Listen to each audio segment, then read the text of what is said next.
On today's episode of Locked On NHL, how different is the New York hockey scene going to look after a good or a bad season?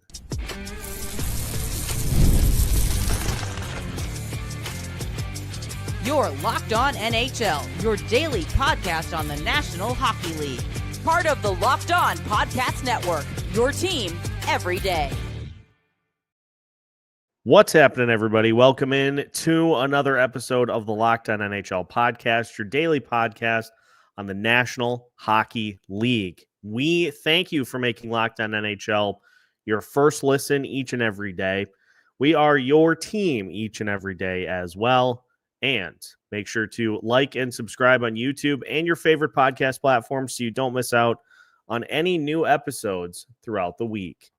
Today's episode of Locked On NHL is brought to you by Game Time. Download the Game Time app, create an account, and use code LOCKEDONNHL for $20 off your first purchase.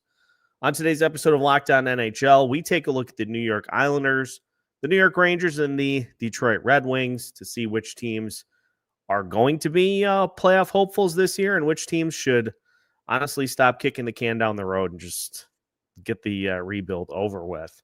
My name is Seth Toupal, host of Locked On Wild, joined by JD Young of Locked On Sharks. And JD, let's start with the New York Islanders, the team in question that I think should just get it over with. If you're looking at a team that I think it's getting close to be time that they need to just really take a look at this roster and try to get younger, try to get some talent infused into that farm system. It feels like, to me, they're going to give this one more go this year. And if that doesn't work out, it feels like we could see some major changes Islanders' way. Yeah, the franchise is in a kind of change and transition, right? You have new general manager, Darsh taking over for the crypt keeper bones of Lou Lamoriello. And you've seen the way that this organization has really kind of started to actually infuse a lot of talent, even going back to the trade deadline, where they got a haul and for Brock Nelson, they added some top end players there. They lucked out and got the first pick in the draft this year, where they added Matthew Schaefer. And then they added some really great pieces in the first round, including Victor Eklund, who a lot of people has pegged as a potential top 10 pick. They added a lot of talent to really kind of revamp what was honestly, one of, if not the worst pipelines in the NHL. But, you do see some of Lou Lamoriello's fingerprints still all over it. I think the Kyle Palmieri re-signing definitely feels like Lou Lamoriello slid that contract out right before he left the building. But, I do think this is a team that, like you said, let's kind of go into the season, see how things go. If we feel like, hey, we can maybe make a push for the playoffs, we'll go with it. If not, they have some pieces that they can probably get some good stuff and really kind of start to continue to accelerate this rebuild. It might be a very quick, I don't want to say quick rebuild, but the way that they have gathered some top end talent in their prospect pool, it does feel like the Isles could be one of those teams that maybe bounces back pretty quickly, almost like what we saw from the Caps, right? Couple year bounce a little bit down, and then now you're starting to see some of those pieces. And the Caps last year were a great story, of course, Ovechkin doing Ovechkin things. But yeah, you could maybe see the Isles being that type of team, and maybe not the full Sharks, Sabres, dreaded long rebuild process from them. It is tough because when you get to be the stage at which Lou Lamoriello was as GM, you're throwing everything you have at the wall to try to keep your group going. And yeah, it just got to the point that it was an Islanders team that was pretty old, pretty slow, and sometimes it just takes a new set of eyes to get under the hood and see what's going wrong and make a few tweaks to this roster. I mean, it's still, you still have the top end guys, Matt Barzal, who I think it was interesting. The Islanders kind of went out of their way after Lamoriello was dismissed to put out there that Barzal was not getting traded. Like you assume that once a new GM comes in, that there's going to be a pretty big cultivation of the roster. But I think I think to your point, they view some of these pieces as still good enough to kind of lead the next iteration of this roster. So you still got Matt Barzal, you got Bo Horvat.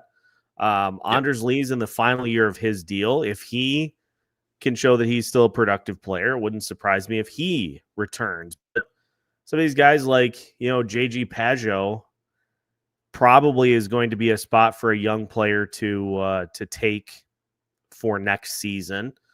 So he might be somebody that, if they're out of it, gets moved at the deadline. And you've got all these guys that have 1 or 2 years left on their deal. So I think we saw some of the work, but I think there certainly is going to be, more trimming of the hedges, more controlling the soil, more cultivating the soil, getting into gardening puns, I guess. I know. So I think we're going to see way more of that here after this season is done, unless this team, if they're capable of making a little bit of a move, then you could see that certainly furthered. But it's a New York team. They're obviously going to go the reload route as opposed to, taking a major step back. But if things don't go well this year, I think you could see them kind of go more in on the notion of really taking a step back. I do like my big kind of on ice question is this defense, right? You traded Noah Dobson this offseason, who was arguably one of your better. And I know I think the eye test versus the analytics for him is a little, what you see on the ice and what the analytics tell you might be a little bit different. But, you have Alexander Romanov, who they just, I think just re-signed him. Ryan Pollock, Adam Pelech, Scott Mayfield, Tony DeAngelo, Adam Boquist. There's not a lot of appeal there on the blue line, right? And I know you have Matthew Schaefer, who's going to be coming. He'll spend a year in the OHL before playing NHL games next season. But Isaiah George is like a 4th round pick, and I know he's played some games here and there. You have Ethan Bear, who's kind of floated around the past couple seasons, and there's just not a lot there on the blue line. So I do wonder, we know the Isles, especially under Lou Lamoriello, wanted to play that kind of tight, close-knit hockey. We believe in our goaltending, and we think we can win every game 2-1. I do wonder with Darsh, if you start to see, maybe they try to open things up a little bit here some more, but especially with that defense, right? And just realize, we're not going to be able to win games 2-1. We're going to have to try to score some more goals. But yeah, that defense does worry me, because I know Tony DeAngelo has played pretty well in his short amount of time there, but I mean, as soon as you sign him, right, that's a ticking clock, because he's been run out of multiple places, and you just wonder how long. I know it's a 1-year deal, but you do wonder how long until he's not happy there, or he does something that pisses off his goalie or something like that. So yeah, I do worry about that blue line. If you're giving Tony DeAngelo the opportunity to play any portion of minutes and just expecting that it's going to go smoothly, you're asking for trouble. We are going to move our attention to New York Rangers coming up in segment 2. Lots of change for the Rangers in the offseason. Was it all good, or was it just change for the sake of change? We will discuss as we continue today's episode of Locked On NHL after this. Today's episode of Locked On NHL is brought to you by Game Time. College football is back, and honestly, there is nothing better than the energy of tailgates and being in the stands with your fellow fans. The only downside, trying to get tickets. Endless queues, hidden fees, and prices that jump at checkout. That's where Game Time comes in, the app that gives the advantage back to the fans. It's the easiest way to score last-minute tickets at the best prices with no surprise fees. What you see is what you pay. Looking at tickets with the college football season getting underway here, and it's crazy. You get closer and closer to the start of the season, and the ticket prices do actually go down. And the best part, especially if you're following your team on the road, you may not know what the venue is going to be like or the stadium is going to be like. And there's nothing worse than having to settle for nosebleed seats and having a pillar in front of you and you can't see the game. It's awful. With Game Time, that is not a possibility because you get panoramic seat views before you even purchase your tickets. So you'll see exactly what you're going to see from every seat in the house. So take the guesswork out of buying college football tickets with Game Time. Download the Game Time app, create an account, and use code LOCKEDONNHL for $20 off your first purchase. Terms apply. Again, that's promo code LOCKEDONNHL, LOCKEDONNHL for $20 off. Swipe, tap, ticket, go. Download Game Time today. Welcome back to today's episode of Locked On NHL. Once again, we thank you for making Locked On NHL your first listen each and every day. JD, the New York Rangers made some changes to both the bench and to the roster because it turns out if your head coach says, yeah, I don't go into the locker room after games, not great. But in addition it does to smell that, in there, to be fair. Yeah. That's really smell in the locker room after games. In addition to all that, there are rumblings that a new captain is potentially going to be JT Miller. So let's start right there. Is that a wise decision for the Rangers? I don't know, man. A guy who they literally had to choose between Elias Pettersson and JT Miller in Vancouver because the two of them were just not getting along. I guess if you want that dog, JT Miller's got plenty of dog in him, I guess, and it doesn't matter who it is. JT Miller's got the dog, but yeah, interesting choice. It's like the past, again, almost like the Isles, right? Where this kind of started last year with some of the trades they made, right? Getting rid of longtime, Captain Jacob Trouba, who they tried to move out last offseason, and that didn't go through. They finally were able to send him to the Ducks. You look at some of the other moves, K'Andre Miller this season, where they just, they didn't want to pay him, so they sign and trade him to Carolina. They get Gavrikov, but is this team better? Maybe they just need some fresh voices and blood in the lineup here, and you get an opportunity for a guy like Gabe Perreault, who was a high, a first round draft pick.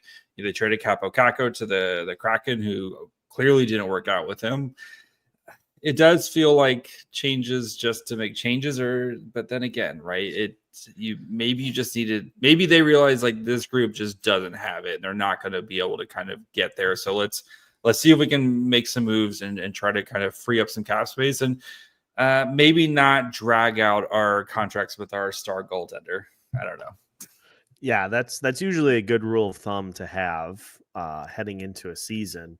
It does really feel to me, and I think just because of some of the players they have on the roster, it does feel like change to avoid having to kind of take a major step back as a New York market. The interesting one for me is Artemi Panarin is going into the final year of his deal.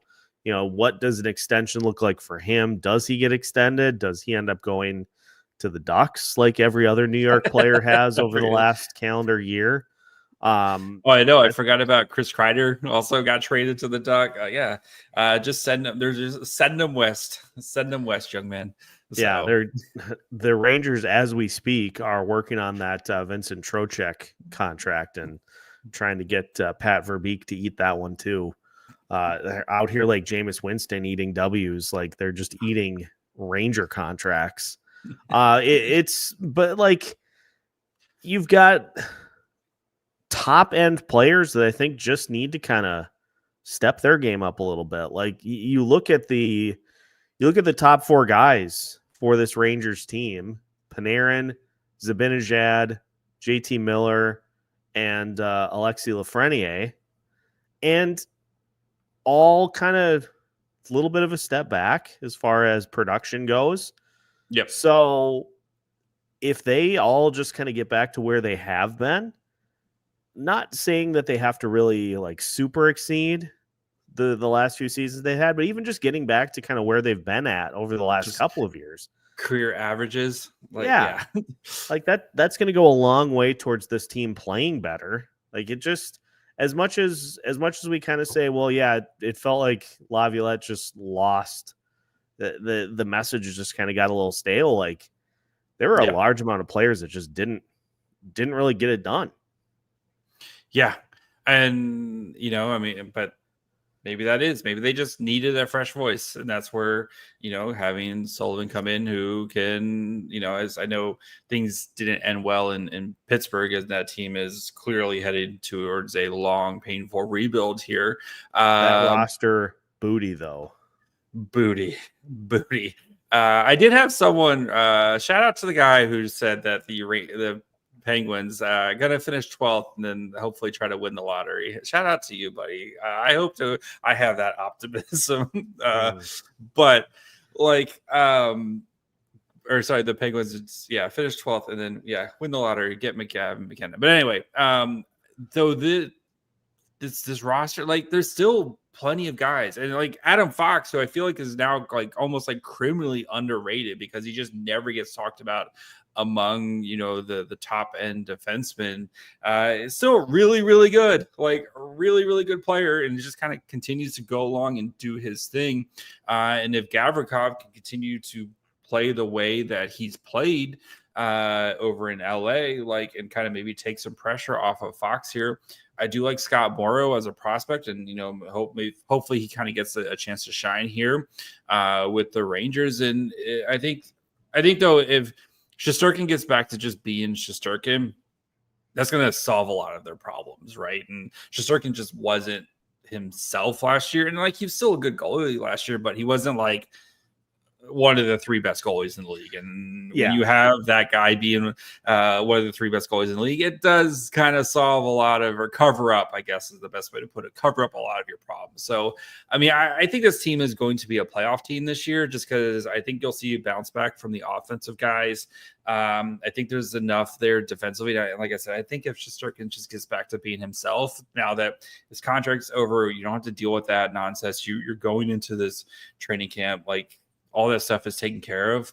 Like, I don't see why this team won't be a playoff team this year. You? I think so. I think they will. We saw what I like to call the 85% rule regarding top goalies, and just how big of a difference there can be between a guy playing at 100% of his capability versus playing at 85, 90%. And like you nailed it. Shesterkin still had a good season. It just wasn't what we have come to know. And I think that's why a lot of people look at a team like the Winnipeg Jets and are like, well, yeah, if Connor Hellebuck has 90% of the season he just had, they're going to take a bit of a step backwards. So I think, you get a couple of guys to just take a step forward. Like you get a full season of JT Miller. If he performs like he did when he got to New York, 13 goals and 35 points in 32 games. I'm not saying he's going to be over a point per game player. He has done it in the past, though. That's an improvement on what we saw from Kreider last year, they didn't know what to do with him, right? I mean, they literally throwing their hands up. What do we do with this guy here? Yeah. So if you get captain, JT Miller, if you get steps forward from some of those guys, like, with what we saw from the Eastern Conference this past season, there are the obvious teams that are getting in for sure. There are the teams that hope to get in, and it feels like the Rangers are let's get back to form and let's just go take one of those spots. Yeah, I think so. Like I said, I'm Gabe Perreault, I think, is a guy who might have a nice season here now. That some of the pathway, I think, for him to kind of play some more minutes, and hopefully he gets paired with a guy like JT Miller, gets to play those top 6 minutes, and I think Perreault could be a guy where you're like, okay, you can see why the Rangers have been so high on him since they drafted him in the 2023 draft. So, but yeah, I think the Rangers, I think they bounce back, and I don't know if they're a cup contender, but like if they have a good start to the season and they kind of nail the trade deadline, like this could be a dark horse, like one of those teams that we talk about as a potential Final Four team. Yeah, just go get Elias Pettersson 2 or Cam Fowler, baby. Cam Lord. Fowler, Adam Fox, unstoppable. Stop the count. Shut it down. It's over. It is over. Pack it up. Turn off the lights, and it's unfair. Gary Bettman's rejecting that trade. Figure Too out. Powerful. I guess. Yeah, you can't have too much talent on. We one know roster. Ducks and Foxes don't mix. We know that. You know what doesn't mix is Red Wings and the Yzer plan. As I segue into our final segment, which is talking about the Detroit Red Wings. Hey, look, we added a goalie, but don't look at the rest of the roster because it's the same as it ever was. We'll talk about the Detroit Red Wings as we finish today's episode of Locked On NHL after this.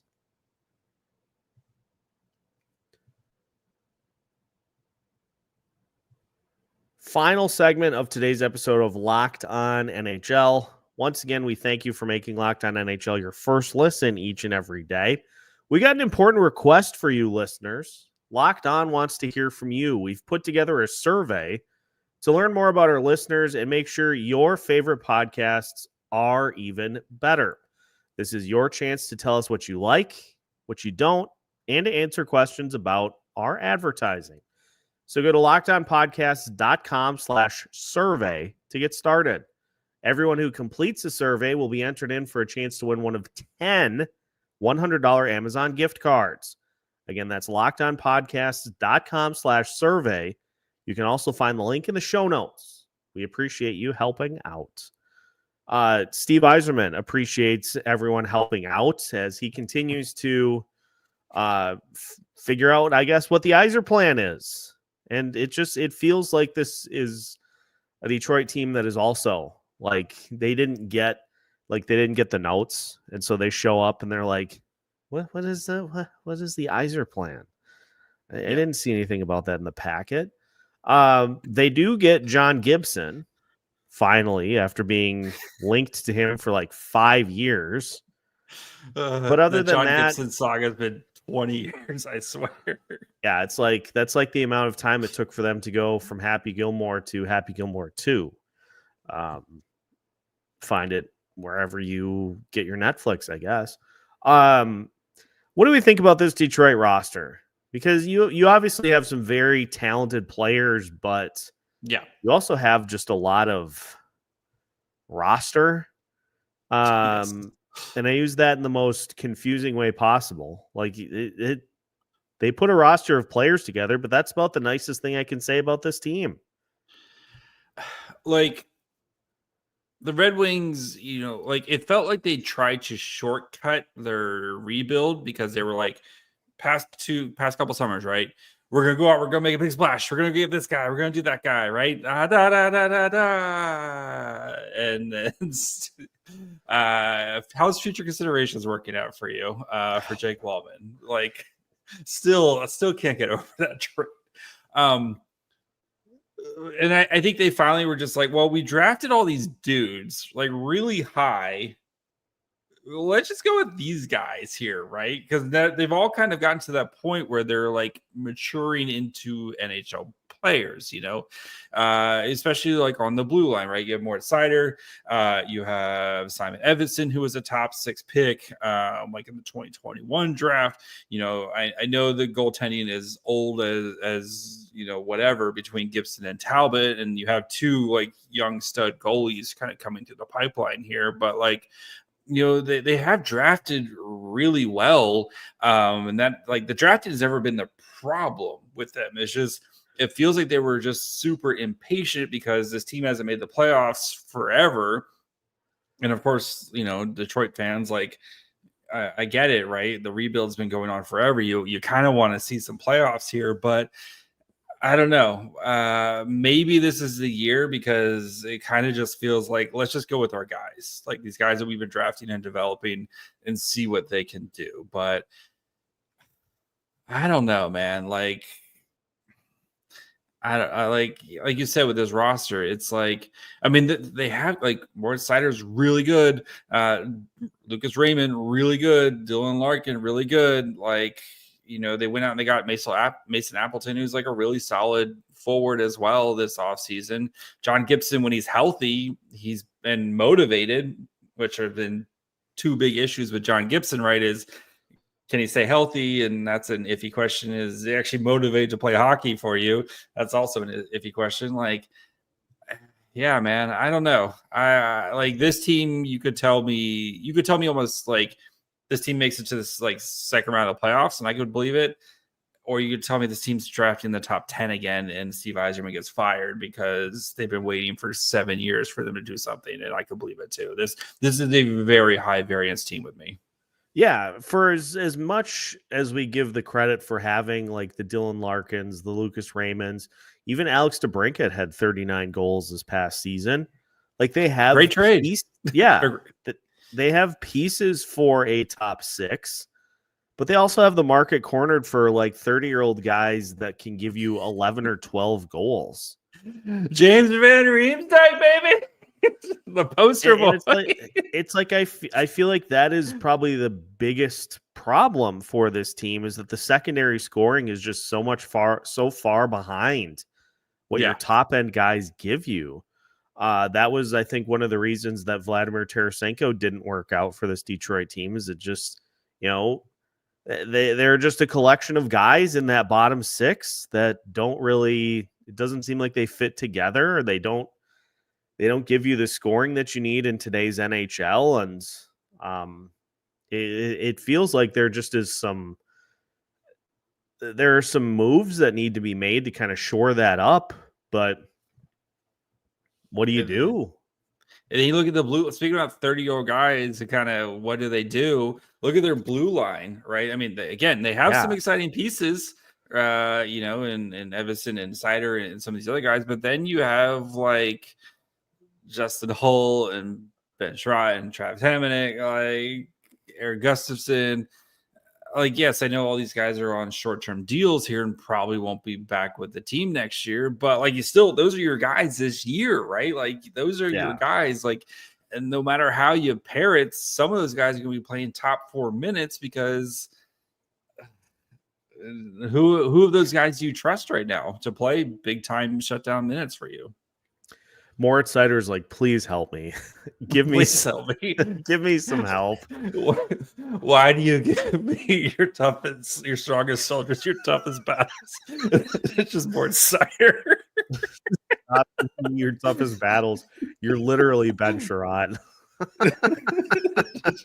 Play with Ben Schrott. Oh, yeah. And I mean, there are 2 players defensively that are signed past this season. There are 2 others who are restricted free agents, but that decor is going to look majorly different.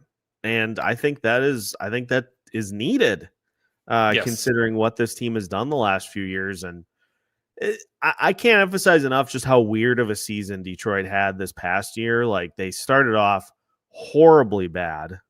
They make the coaching change. They kind of get back on track a little bit, and then they just lose it. The dead cat bounce, right? we see it with coaching all the time, right? The dead cat bounce of like, boop, right? Even in the NFL, how often coaching change mid-season, how often do you see them win the next week and then lose the rest of the games type of thing. So the dead cat bounce. Do they do it this year? Do the Red Wings get in the playoffs? No. Sorry, Scotty and Brian. Seth, noted hater. Yeah, clearly a hater. Just looking at the standings, like let's assume Toronto, Tampa Bay, Florida are in. Let's just assume for the sake of this, let's assume Washington and Carolina are in.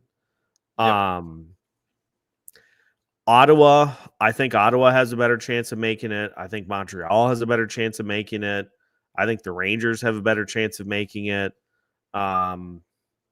Devils, probably another solidly in.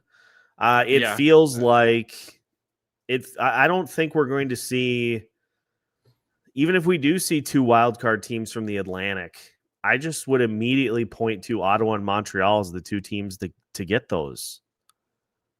It's fair. That's fair. Stevie, start packing up your desk. Score some goals, guys. Come on. As a team that notoriously struggles to score goals, I get infuriated by lack of goal scoring.